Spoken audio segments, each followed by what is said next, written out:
다음 우리나라랑 굉장히 연관이 있는 소식인데 국제 뉴스처럼 나왔어요. 그것도 그 미국발 뉴스인데 위험한 뉴스가 나오고 있습니다. 네. 중국이 아프리카 중서부의 적도기니에 군사기지 건설을 계획하고 있다는 미국 정보당국 분석이 공개됐다. 대서양 연안에 중국 군사기지가 건설되는 건 처음이다. 이렇게 되면 미국 동부 해안 맞은편에 중국 군함이 상시 주둔하게 된다. 이게 이제 그 월스트리트 저널의 기밀 정보 보고서라고 하는데요. 어떻게 빼냈다고 하는데 중국이 적도까지 이거를 뚫고 나오려고 하고 있다는 거죠. 그러니까 나 남중국해까지만 나오면 봐줄게라는 협약이 있었는데 적도랑 뭔가 수작을 하고 있다는 거는 이거는 미국에 대한 그 명백한 도발행위입니다. 적도 기니. 그래서 요쪽 부분에 대한 미국의 일종의 압력이 강화될 가능성이 높습니다. 근데 이제 이쪽 대서양 라인이 이게 사실 미국한테는 이제 굉장히 중요한 라인이거든요. 이민자들이 건너온 라인이기도 하고, 그리고 현재 뭐 그 정략적으로도 또는 무역적으로도 굉장히 중요한 부분이긴 한데. 잠시만요. 네. 버퍼가 일어나고 있습니다. 중간에 꺼야 될지도 모르겠습니다. 버퍼는 댓글이랑 상관없나요? 또 잘 나오는 거, 또 버퍼 나오는데. 이 중요한 얘기 나오니까 국정원이 바로, 아니. 이제 된다. 이제 네. 된다. 예. 이제 되는 것 같아요. 아무튼. 이제 되죠? 여러분, 새로 고쳐 한 번씩 해보시고, 네. 아니 그냥 가만히 있어도 되는데. 가만히 있어도 됩니까? 네. 네. 그래서 이쪽에 나온다고 하는 거는 미국에서 용납할 수가 없는 겁니다. 미국과 유럽하고의 무역로가 끊기게 되는 위험이 생기게 되는 거거든요. 그래서 적극적인 대응을 할 것으로 판단이 됩니다. 네. 중국 못 들음. 이야기를 어디까지, 적도랑까지만 들었대요. 처음부터 다시 하셔야 될 것 같은데. 같은 얘기 두 번 하는 거 무척 싫어하는데. 네. 이거는 지금 중국이 남중국해를 통해 갖고 태평양으로 진출하려고 하는 거하고는 미국 입장에서는 완전히 다른 위협입니다. 왜냐면 이쪽 라인은 미국이 전통적으로 유럽과 연결해오던 무역로였고, 그렇기 때문에 유럽하고 나토하고 공동방위를 통해 갖고 어느 누구도 여기엔 도전하지 않아요. 심지어 러시아도 이쪽에는 건너다 보질 않습니다. 근데 여기에 중국이 코를 디민다. 물론 이제 언제 한 번은 디밀 줄 알았어, 내가. 근데 이렇게 대놓고 팀이나? 이거 뭐 지부티에다가 막 군사기지 세우고 할 때 얘가 이집트나 인도양만 보고 하진 않을 거다. 왠지 대서양이나 저쪽으로 연안으로 빠져나갈 것 같다라는 생각을 하고 있었는데 나는 이제 아프리카 서쪽에 있는 지역을 노릴 줄 알았거든. 근데 과감하게 적도로 들어와 버린 거예요. 여기는 진짜 좌우 모두 위협이 될 수 있는 상황이에요. 호주도 싫어해, 적도에 오는 거는. 결과적으로 우리 호주하고 미국의 잠수함 동맹의 일종의 대항마로서 적도하고 뭔가를 좀 꾸미고 있는 것 같기는 한데 어찌됐거나 쉽지 않을 겁니다. 미국이 여기만큼은 가만 놔두지 않을 거거든요. 가만 안 놔두겠죠. 네. 여기다가 군사기지 짓는다는데. 이건 이제 제2의 쿠바 사태를 유발할 수 있는 굉장히 위험스러운 얘기고, 저는 중국이 미치지 않고서는 이거 강행할 리가 없다라고 생각을 합니다. 네, 그렇기 때문에 요건 그냥 시도 단계에서 진행되고만 끝나지 않을까라는 생각을 해보는데요. 여기 이제 구체적인 내용을 보면 기존에 있는 정치인들이 이제 정치 대통령이죠. 은바소고 대통령이 아들한테, 참 이게 되는 나라가 있군요. 네. 또 있었네요. 아들한테 부통령을 시켜줬다가 그 이제 승계하려고 하고 있고, 이들이 친중 성향이라고 전해진다라는 보고서가 있는데 친중 성향일지는 아직 잘 모르겠어요. 그래요? 왜냐하면 적도 자체가 전략적인 요충지의 역할도 있었고, 아까 얘기한 대로 유럽과 미국 무역로 가운데 있었기 때문에 사실 미국이나 유럽의 영향을 많이 받고 있거든요. 근데 친중이 된다 그래갖고 미국이나 유럽을 등 돌려 버리기에는 위치상으로 그렇게 썩 그 좋은 그 선택은 아닐 거란 말이죠. 지금 이 테오도로 오비앙 응게마 은바소고 대통령이 1979년부터 대통령이에요. 32년째. 네.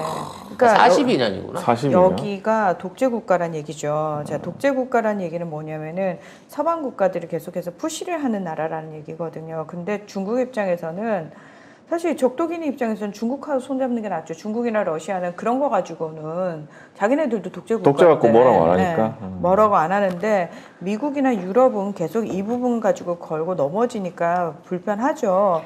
그리고 아마도 내가 봤을 때는 적도기니 대통령 자체가 중국한테 뭔가 좀 기대려고 하는 부분들이 많은 것 같아요. 1대1로라니까. 그러니까 1대1로로 빚썼어 여기도. 사채를 썼단 말이야. 그래서 도로 항만 건설을 중국 자본으로 해버린 거야 이미.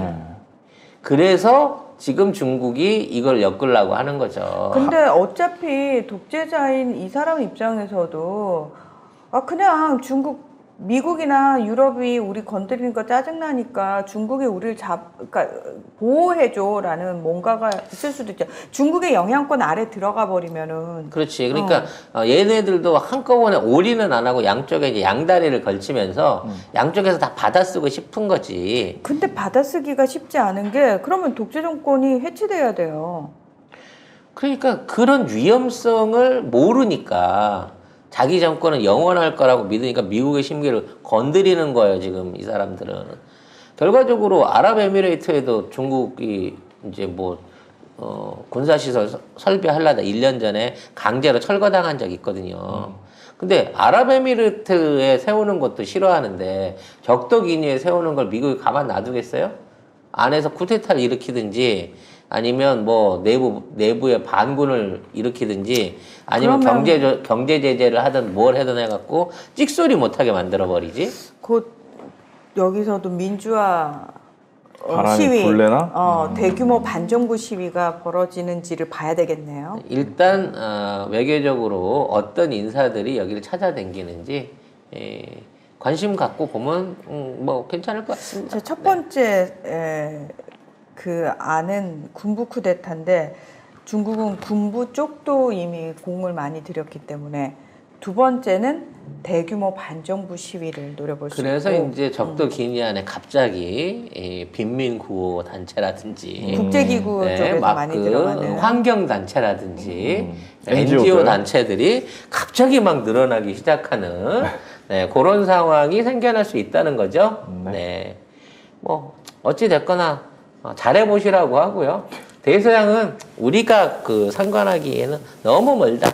그럼 알아서 해. 우리는 태평양 연안에 우리 후손들이 살고 있는 그 섬에 조용하게 항구 하나만 항구 하나만 세웠으면 하는 그런 마음으로 어차피 이것도 이제 미국이 도와줘야 되거든요. 그렇죠. 이 미국령으로 돼 있는 이 섬을 인계받아 갖고 자, 니들은 대서양 가서 싸우세요. 지금부터 여기는 우리가 지킬게. 라고 얘기하면 세종대왕함 한 2척 정도, 거기다가 정박시켜 놓고 있으면 좋겠다는 생각이 듭니다. 네. 자, 한 가지만 더 해볼까요? 중국 관련된 또 뉴스인데, 중국이 이제 스스로 망해가고 있다는 얘기를, 공식적으로 지금 발표를 하고 있는 것 같아요. 어저께 홍다 사태. 네. 홍다는 어떻게 홍다? 이 얘기는 지금 해드렸어요. 좀 웃자. 좀 웃어. 딱딱한 분위기를 살려보려고 지금. 아이고, 웃기네요. 네. 웃기지? 홍다는 어떻게 홍다 얘기를 좀 해드렸습니다만. 귀엽네요. 그런 얘기하지 마. 버릇 잘못 들어. 네.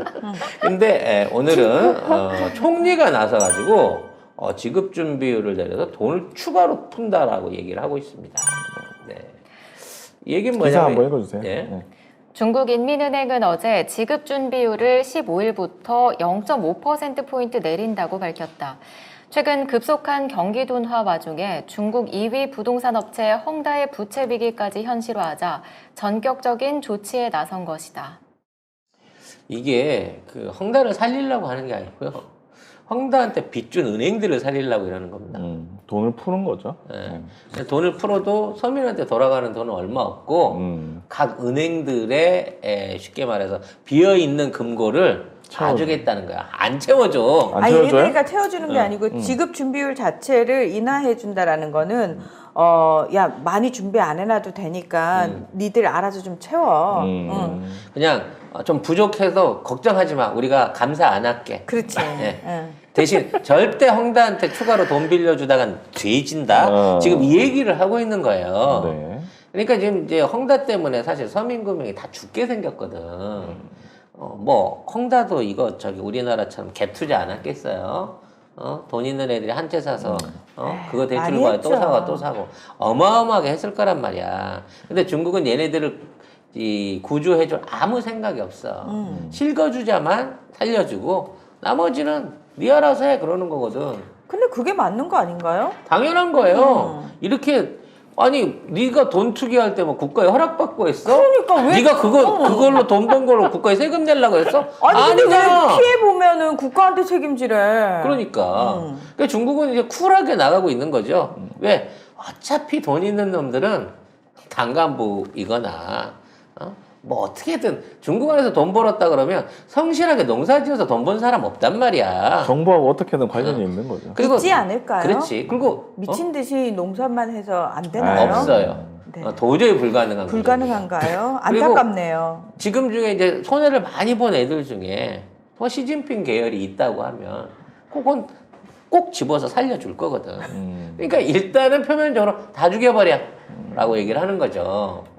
문제는 중국이 연간 성장률을 6%, 7%, 8%대를 유지를 합니다. 그걸 왜 하냐면 그게 마지노선이에요. 마지노선이지. 그게 유지가 돼야지만 중국 경제가 돌아가니까. 쉽게 말해서 1년에 1,000만 명의 신규 구직자를 만들어내야 돼요. 졸업하고 나오는 노동시장에 나오는 인구가 그 정도 되니까 근데 그만큼 일자리를 만들려면 무조건 7%를 해야 됩니다. 그게 마지노선이거든요. 근데 이제 지금 그걸 못하고 있어요. 실업자 계속 늘고 계속해서 이제 고용 무너지고 내년 성장률 예측률이 5.3%밖에 안 그럼 되는데. 안 돼요. 그렇게 되면 뭐 쉽게 말해 한 3,400만 명은 그냥 실업자로 나 앉는 꼬라지가 되는 거죠. 이게 이제 그거를 감안을 하고 있는 건데 경제 성장률을 올리는 데 있어서 7%, 8% 성장을 했을 때 중국의 부동산이 차지하는 비중이 3.5에서 4%예요. 사실은 부동산이 한 절반을 끌어왔다는 얘기입니다. 중국 경제를. 문제는 우리나라랑 똑같아. 그 부동산을 통해서 생겨나는 막대한 차이. 네. 버블이라고 불릴 정도로 아파트만 사면 2배, 3배씩 막 오르고 그래서 그걸로 대해서 돈 버는 놈은 돈을 벌고 그러니까 전부 다 거기에 미쳐가지고 생업을 다 때려치고 빚을 내가지고 아파트를 살라고 환장을 하던 시대가 중국의 전성시대였다는 거죠. 물론 다른 것도 잘했지만 그게 중국 경제의 절반 이상을 버텨왔다는 겁니다. 지금 부동산이 중국 GDP의 29%나 차지를 한대요. 부동산. 그렇죠. 네. GDP의 30%가 부동산에 있는 거예요. 그러니까 이게 무너지게 되면 중국 경제가 경제가 쫄망한다기보다는 중국의 기업은 망하지 않습니다. 중국의 은행이 공산당이 주인이기 때문에 서민 경제가 망하는 거예요. 집 갖고 있던 사람들이 갑자기 집값이 진짜 반이 아니라 5분의 1, 10분의 1로 떨어질 수도 있는 거예요. 버블 심한 데서는. 하지만 이거를 방치를 하게 되면 계속 돈 있는 놈들, 반 시진핑 세력들이 돈을 번다는 거지. 그래서 지금은 늘 말씀드린 게 중국 안에 기업 때려잡기나 지금에 있는 부동산 정책 아니면 대출 규제 정책 이런 것들이 국가 돈 갖고 왜 당간부 애들이 맹탕으로 돈을 버냐 이거야.